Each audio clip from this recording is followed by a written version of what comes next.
இன்றைக்கி வெண்டைக்காய் வதக்கல் செய்ய போகிறோம். இதுக்கு ரொம்ப எந்த பொருளும் தேவையில்லை, வெரி சிம்பிள்.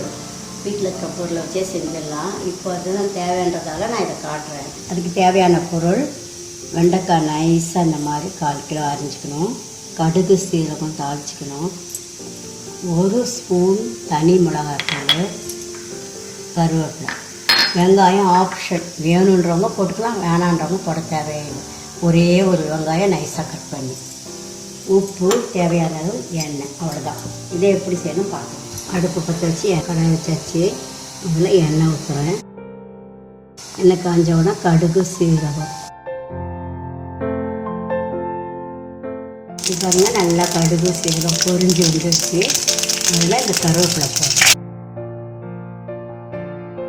ஒரு வெங்காயம் நைஸாக கட் பண்ணி போட போகிறேன். எண்ணெய் கொடுங்க, இல்லைன்னா தேவையில்லை.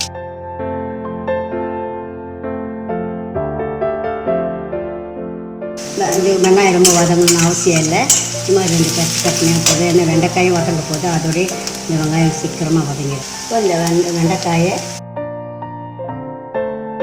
உப்பு, தேவையான அளவு உப்பு 1 ஸ்பூன் நான் போடுறேன்.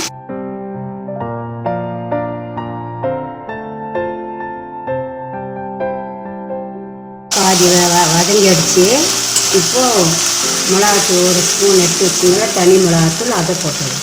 தண்ணியெல்லாம் ஊற்றக்கூடாது, அப்படியே சும்மா வதக்கிட்டே தான் இருக்கணும். அந்த மிளகாத்தூள் ஸ்மெல் போகவும் இது வெண்டைக்காய் நல்லா சுத்தமாக வதங்கவும் சரியாக இருக்கும்.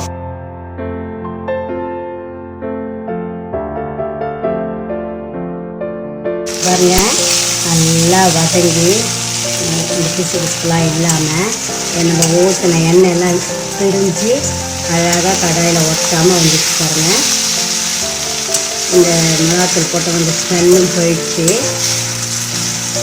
இது வதங்க நம்ம போட்டப்போ நிறைய வெண்டைக்காய் இருந்த மாதிரி இருந்துச்சு. வதங்கன்னா ரொம்ப கொஞ்சமாகிடுச்சு பாருங்கள்.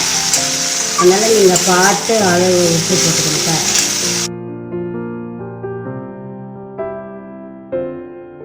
வெண்டைக்காய் வதக்கல் ரெடி ஆகிடுச்சு. கட் பண்ணப்போ இது ஃபுல்லாக இருந்தது, நிறைய இருந்தது. இப்போ சமைச்சி வதக்கி எடுத்தோடனே எவ்வளோ உண்டாயிடுச்சு பாருங்க. அதுக்கு பேர் தான் இது வதக்கல், வெண்டைக்காய் வதக்கல். இந்த வீடியோ பார்த்ததற்கு நன்றி. இந்த ரெசிபி உங்களுக்கு பிடிச்சிருந்தா லைக் பண்ணுங்கள், ஷேர் பண்ணுங்கள், என்னுடைய சேனலுக்கு சப்ஸ்கிரைப் பண்ணுங்கள். பெல் பட்டன் அழுத்துனீங்கன்னா புதுசாக அப்லோட் பண்ணுற வீடியோ உங்கள் நோட்டிஃபிகேஷனுக்கு வரும். உங்களுக்கு புது ரெசிபீஸோ இல்லை ஏதாவது கொஷின்ஸோ இருந்தால் கமெண்ட் செக்ஷன்ஸில் கொடுங்க. நன்றி.